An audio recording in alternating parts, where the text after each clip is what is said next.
Soñé, emprendí, tropecé, me caí, me levanté, volví a creer en mí, en mi equipo, en mi idea y empecé de nuevo. Crecí, vendí en mi tierra, en mi país y me lancé al resto del mundo. Pero no todo fue fácil. Afronté la competencia, me ayudó a no relajarme. Llegó una gran crisis, me puso a prueba. Más tarde una pandemia, me sirvió para reinventarme. Luego una guerra que me hizo más fuerte. Y cuando pensaba que lo había visto todo, llegó lo inimaginable.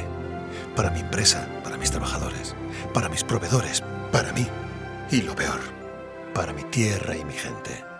Esa tierra que me dio todo, esa gente que me hizo crecer, ese equipo que me acompañó para llegar a lo que nos convertimos. De repente, y sin tiempo a pensar ni cómo ni por qué, todo lo que creí y por lo que luché se cubrió de tristeza y desesperanza. Sí, tropecé, me caí y hasta me hundí. Pero esta vez no solo tenía más fuerza, sino que no estaba solo. Me ayudó mi equipo, mi familia, mis amigos. Pero nunca hubiera imaginado que me ayudarían personas que ni conocía.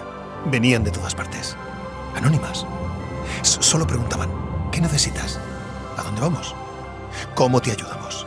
Es imposible no conmoverse con esto, porque todos los valencianos o hemos estado afectados, o tenemos a alguien que ha perdido su casa, su coche, su negocio, o peor aún, algún ser querido.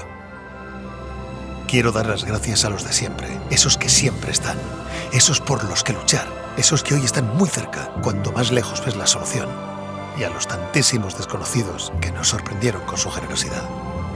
Repito, gracias a todos vosotros, porque todos juntos nos volveremos a levantar.